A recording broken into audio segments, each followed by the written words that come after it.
ಎಲ್ಲರೂ ಹೇಗಿದ್ದೀರಾ? I hope ಎಲ್ಲರೂ ಚೆನ್ನಾಗಿದ್ದೀರಾ ಅಂದ್ಕೊಂಡಿದ್ದೀನಿ. ಇವತ್ತು ಬುಧವಾರ ಬೆಳಗ್ಗೆಯಿಂದ ವ್ಲಾಗ್ ಸ್ಟಾರ್ಟ್ ಮಾಡಿದ್ದೀನಿ. ಈ ಬೆಳಗ್ಗೆಯಿಂದ ಸಂಜೆವರೆಗೂ ಏನೇನು ಮಾಡ್ತೀನಿ ಅಂತ ನೋಡೋಣ ಬನ್ನಿ. ಹೊರಗಡೆ ಕೆಲಸ ಎಲ್ಲ ಮುಗೀತು. ಬಾಗಿಲು ಕಸ ಗುಡಿಸಿ ಬಾಗಿಲು ತೊಳೆದು ಸಗಣಿ ಎಲ್ಲ ಎತ್ತಾಕಿ ನಾನು ಮುಖ ತೊಳ್ಕೊಂಡು ನನ್ನ ಇಬ್ಬರು ಮಕ್ಕಳಿಗೂ ಸ್ನಾನ ಮಾಡಿಸಿ ಟಿಫನ್ ಮಾಡೋಣ ಅಂತೇಳಿ ಅಡುಗೆ ಮನೆಗೆ ಬಂದೆ. ನಮ್ಮ ಮಾವಂಗೆ ಕಾಫಿ ಮಾಡಿಕೊಟ್ಟು ನನ್ನ ಮಕ್ಕಳಿಗೆ ಹಾಲು ಕಾಯಿಸ್ಕೊಟ್ಟೆ, ಕುಡಿತಿದ್ದಾರೆ. ಟಿಫನ್ಗೆ ಇವತ್ತು ಪುಳಿಯೋಗರೆ ಮಾಡೋಣ ಅಂತೇಳಿ ರೆಡಿ ಮಾಡ್ತಾಯಿದ್ದೀನಿ. ಪುಳಿಯೋಗರೆ ಪೌಡ್ರು ನಾನು ಮನೆಯಲ್ಲೇ ಮಾಡ್ಕೊಳ್ತಿದ್ದೆ, ಟೈಮ್ ಸಿಕ್ಕಿಲ್ಲ ಅಂತ ಮಾಡಿಲ್ಲ ಇವಾಗ. ಅದಕ್ಕೆ ಅಂಗಡಿಯಿಂದನೇ ತರಿಸಿದ್ದೀನಿ. MTR ಪುಳಿಯೋಗರೆ ಪೌಡ್ರು 3 ಪ್ಯಾಕ್ ತರಿಸಿದ್ದೀನಿ. ಮತ್ತು ಪುಳಿಯೋಗರೆ ಪ್ಯಾಕಲ್ಲಿ ಕಡಲೆಬೀಜ, ಕಡಲೆಬೇಳೆ ಮತ್ತು ಕೊಬ್ಬರಿ ತುರಿ ಇರುತ್ತಲ್ಲ, ಅದು ಹಾಕಿದ್ರೆ ನನ್ನ ಮಕ್ಕಳು ತಿನ್ನಲ್ಲ, ಅದು ಇಂಗು ಸ್ಮೆಲ್ ಜಾಸ್ತಿ ಅಂತೇಳಿ. ನನ್ನ ಮಗನಿಗೆ ಪುಳಿಯೋಗರೆ ಅಂದ್ರೇ ಆಗಲ್ಲ, ಏನೋ ಬಲವಂತಕ್ಕೆ ಮಾಡ್ತಾರೆ ಅಂತೇಳಿ ಸ್ವಲ್ಪ ತಿನ್ಕೊಂಬರ್ತಾನೆ. ಪುಳಿಯೋಗರೆ ಮಾಡಿದ ದಿನ ಬಾಕ್ಸ್ ಖಾಲಿ ಆಗಲ್ಲ, ಇನ್ನೇನೇ ಮಾಡಿಕೊಟ್ರು ಖಾಲಿ ಮಾಡ್ಕೊಂಬರ್ತಾರೆ. ಪುಳಿಯೋಗರೆ ಮತ್ತು ಉಪ್ಪಿಟ್ಟಂದರೆ ಇವೆರಡು ಅಂದರೆ ಅವ್ರಿಗೆ ಇಷ್ಟ ಆಗಲ್ಲ. ಮತ್ತು ಇವತ್ತು ಎದ್ದಾಗಿಂದನೂ ಯಾಕೋ ತಲೆ ಜಾಸ್ತಿ ನೋವಾಗ್ತಿದೆ ಫ್ರೆಂಡ್ಸ್. ಏನು ಕೆಲಸ ಮಾಡೋಕ್ಕೂ ಇಂಟ್ರೆಸ್ಟ್ ಇಲ್ಲ, ಆದ್ರೂ ವಿಧಿ ಇಲ್ಲ, ಮಾಡಲೇಬೇಕು. ನಮ್ಮ ಮನೆಯವರು ಇಲ್ಲ, ನೆನ್ನೆ ಆಂಧ್ರಾಗೆ ಹೋಗಿದ್ದಾರೆ ಅಂತ ಹೇಳಿದ್ನಲ್ಲ, ಅಲ್ಲಿ ಹಸುಗಳು ತೊಗೊಂಬಂದಿಲ್ಲ, ಸೆಟ್ ಆಗಿಲ್ಲ ಅಂತೇಳಿ. ಇವತ್ತು ಬೆಳಗ್ಗೆ ಹೋಗಿದ್ದಾರೆ, ಮಧುಗಿರಿ ಸೈಡ್ ಹೋಗಿದ್ದಾರೆ. ಅದರಿಂದ ಎಲ್ಲ ಕೆಲಸ ನಾನೇ ಮಾಡಬೇಕು. ಹಸು ಎರಡೇ ಇರೋದು, ಇವಾಗ 2 ಹಸು 2 ಕರು ಇದೆ. ಒಂದು ಹಸು ಮನೆ ಹತ್ರನೇ ಕಟ್ಟಾಕಿ ಮೇವು ಹಾಕೋದು, ಇನ್ನು 2 ಕರುನೂ ಹಸು ಕೆರೆಗೆ ಬಿಟ್ಟು ಬರಬೇಕು. ನಮ್ಮ ಮಾವನಿಗೆ ಕೈ ಆಗಲ್ಲ, ಕೈಗೆ ಸ್ಟ್ರೋಕ್ ಆಗಿತ್ತು, ಕೈಗೆ ಮತ್ತು ಬಾಯಿಗೆ ಮಾತಾಡೋಕ್ಕೂ ಆಗಲ್ಲ, ಬಲಗೈ ಏನು ಮಾಡೋಕ್ಕಾಗಲ್ಲ, ಎಡಗೈಯಲ್ಲೇ ಎಲ್ಲ ಮಾಡೋದು. ಅದರಿಂದ ಬೆಳಗ್ಗೆ ಹಸುನು ಕರು ಕೆರೆಗೆ ಹಿಡ್ಕೊಂಡು ಬಿಟ್ಟು ಬಂದರೆ ಸಂಜೆ ಬರೋವಾಗ ಹಿಡ್ಕೊಂಬರ್ತೀವಿ, ಅಲ್ಲೇ ಇದು ನೋಡ್ಕೊಳ್ತಾರೆ. ಮತ್ತು ಬಿಟ್ಟು ಬಂದು ನಾನು ಪಾತ್ರೆಗಳಿದಿನ್ನ ಸ್ವಲ್ಪ ಪಾತ್ರೆ ತೊಳೆದು ಹಸುಗೆ ಮೇವು ಕುಯ್ಕೊಂಬಂದು ಹಾಕಿ ಮಲ್ಕೊತೀನಿ. ಆಗ್ತಾಯಿಲ್ಲ ಟ್ಯಾಬ್ಲೆಟ್ ನುಂಗಿ, ಅಷ್ಟು ತಲೆನೋವ್ತಿದೆ. ಹೆಂಗಪ್ಪ ಇವತ್ತು ದಿನ ಹೆಂಗಪ್ಪ ಕಳೆಯೋದು ಅನ್ನಿಸ್ತಿದೆ. ಮತ್ತು ಟಿಫನ್ ರೆಡಿ ಆಯಿತು, ಬಾಕ್ಸ್ಗೆಲ್ಲ ಹಾಕಿದ್ದೀನಿ, ಸ್ನ್ಯಾಕ್ಸ್ ಹಾಕಿ ಲಂಚ್ ಬ್ಯಾಗ್ ಪ್ಯಾಕ್ ಮಾಡಿ. ಟೈಮ್ ಆಗೋಗಿದೆ, 8:20ಕ್ಕೆ ಬರುತ್ತೆ ವ್ಯಾನು. ಒಂದು 5 ನಿಮಿಷ ಲೇಟ್ ಆದರೂ ವೆಯ್ಟ್ ಮಾಡಲ್ಲ, ಆರನ್ ಮಾಡ್ತಾನೆ ಇರ್ತಾರೆ, ಮನೆ ಮುಂದೆನೇ ಅಲ್ವಾ. ಇವಾಗ ವ್ಯಾನ್ಗೆ ಹತ್ತಿಸ್ಬಂದು ನಮ್ಮ ಮಾವನಿಗೆ ಟಿಫನ್ ಹಾಕ್ಕೊಡ್ಬೇಕು. ನಾನು ಬೆಳಗ್ಗೆ ಟೈಮ್ ಟಿಫನ್ ತಿನ್ನಲ್ಲ, Jeeni slim powder, Jeeni malt ಮಾಡ್ಕೊಂಡು ಕುಡಿತೀನಿ. ಮಧ್ಯಾಹ್ನ ಮತ್ತು ನೈಟ್ ಊಟ ಮಾಡ್ತೀನಿ, 2 ಟೈಮ್ ಕುಡಿಬೇಕಂತೆ ಜೀನಿ. ನನಗೆ ನೈಟ್ ಊಟ ಮಾಡಿಲ್ಲ ಅಂದರೆ ನಿದ್ದೆ ಬರಲ್ಲ, ಅದರಿಂದ ನೈಟ್ ಕುಡಿಯೋಲ್ಲ ನಾನು, ಬೆಳಗ್ಗೆ 1 ಟೈಮ್ ಅಷ್ಟೇ. ವ್ಯಾನ್ಗೆ ಹತ್ತಿಸ್ಬಂದೆ ನನ್ನ ಮಕ್ಕಳನ್ನ, ಜೀನಿ ಮಾಡ್ಕೊಳ್ತಾ ಇದ್ದೀನಿ. ನಮ್ಮ ಮಾವನೂ ಬಂದಿದ್ದಾರೆ, ಅವ್ರಿಗೂ ಟಿಫನ್ ಹಾಕ್ಕೊಟ್ಟು ನಾನು ಜೀನಿ ಕುಡಿದು ಹಸು ಬಿಟ್ಕೊಟ್ಟು ಬರ್ತೀನಿ, ಕೆರೆಗೆ ಬಿಟ್ಕೊಟ್ಟು ಬಂದು ಪಾತ್ರೆ ತೊಳೆದಾಕ್ಬಿಟ್ಟು ಟ್ಯಾಬ್ಲೆಟ್ಸ್ ನುಂಗಿ ಮಲ್ಕೊಂಬಿಡ್ತೀನಿ. ನಂಗೆ ಅಲ್ಲಿ ನಿಂತ್ಕೊಳ್ಳೋಕ್ಕೂ ಆಗ್ತಾಯಿಲ್ಲ, ಅಷ್ಟೊಂದು ತಲೆನೋವಾಗ್ತಿದೆ, ಒಂಥರ ಸುಸ್ತಾಗ್ತಿದೆ, ಹಿಂಸೆ ಆಗ್ತಿದೆ ಇವತ್ತು. ಜೀನಿ ಕುಡಿತಾ ಇದ್ದೀನಿ, ಜೀನಿ ಕುಡಿದು ಬಿಟ್ಟು ಬಂದೆ, ಪಾತ್ರೆಗಳು ತೊಳಿತಾ ಇದ್ದೀನಿ. ತೊಳೆಯೋಕ್ಕಾಗ್ತಿಲ್ಲ ಆದರೂ ತೊಳಿತಾ ಇದ್ದೀನಿ. ಎಲ್ಲ ತೊಳೆದು ಮಾತ್ರೆ ನುಂಗಿ ಮಲ್ಕೊಂಡೆ.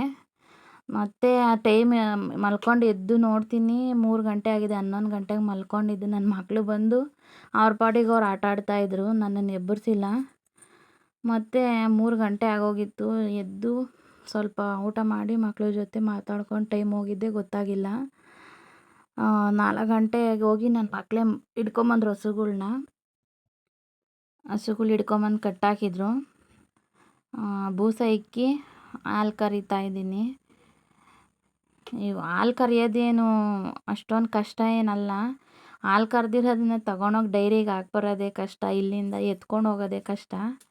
ನಮ್ಮ ಮನೆಯವ್ರು ಇದ್ದಿದ್ರೆ ಗಾಡೀಲಿ ಹಾಕ್ಬರ್ತಾಯಿದ್ರು, ಅದೇ ಒಂದು ಟೆನ್ಷನ್ ಆಗಿದೆ ಇವಾಗ, ಎತ್ಕೊಂಡು ಹೋಗ್ಬೇಕಲ್ಲಪ್ಪ ಅಂತ.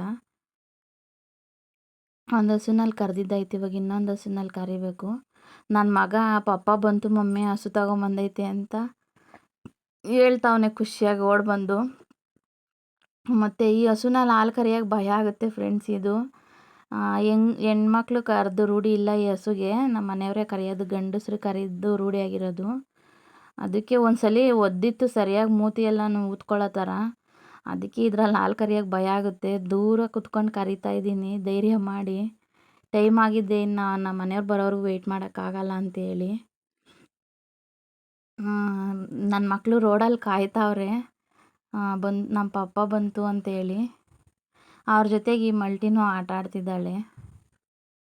ಹೆಂಗೋ ಅಂತೂ ಇಂತೂ ಇದ್ರಲ್ಲಿ ಹಾಲು ಕರ್ಕೊಂಡೆ. ಜಾಸ್ತಿ ಭಯ ಆಗುತ್ತೆ ಫ್ರೆಂಡ್ಸು.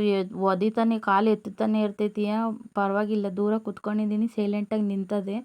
ಆದರೂ ಬಾಲದಲ್ಲಿ ಮುಖಕ್ಕೆ ಹೊಡಿತೈತೆ. ಒಟ್ನಾಗ ಇದು ಹಾಲು ಚೆನ್ನಾಗಿ ಕೊಡುತ್ತೆ. ಅದಕ್ಕೆ ಒದಿತೈತೆ ಅಂದ್ರೂ ಮನೇಲಿ ಇಟ್ಕೊಂಡಿರೋದು ಹಾಲು ಚೆನ್ನಾಗಿ ಕೊಡ್ತೈತೆ ಅಂತೇಳಿ. ಹಾಲು ಕರೆದಿದ್ದಾಯಿತು.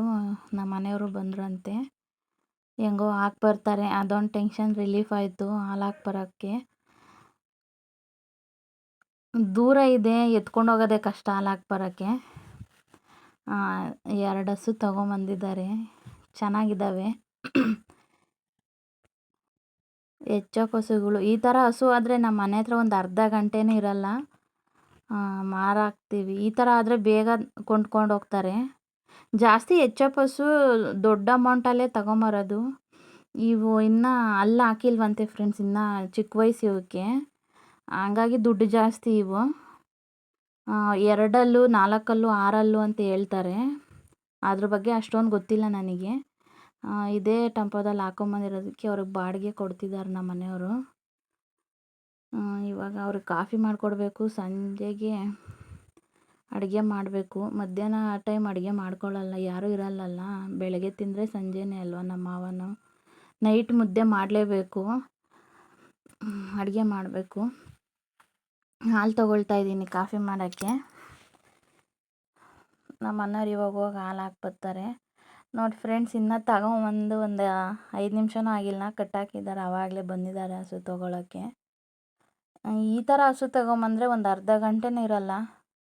ಎಲ್ಲರೂ ಇಷ್ಟಪಡ್ತಾರೆ, ಯಾಕಂದ್ರೆ ಹಾಲು ಚೆನ್ನಾಗಿ ಕೊಡುತ್ತಲ್ಲ ಇದು. ಅದಕ್ಕೋಸ್ಕರ ನಾವು ಮನೆಗೆ ಈ ಥರ ಹಸುಗಳ್ನ ಇಟ್ಕೊಳ್ಳಲ್ಲ. ಯಾಕೆಂದರೆ ಅಲ್ಲೊಂದು ಕರು ಕಾಣಿಸ್ತಿದೆಯಲ್ಲ ಸೀಟ್ ಕೆಳಗಡೆ, ಅವ್ರ ಅಮ್ಮ ಎಚ್-ಎಫ್ ಹಸುನೇ ಇದ್ದಿದ್ದು.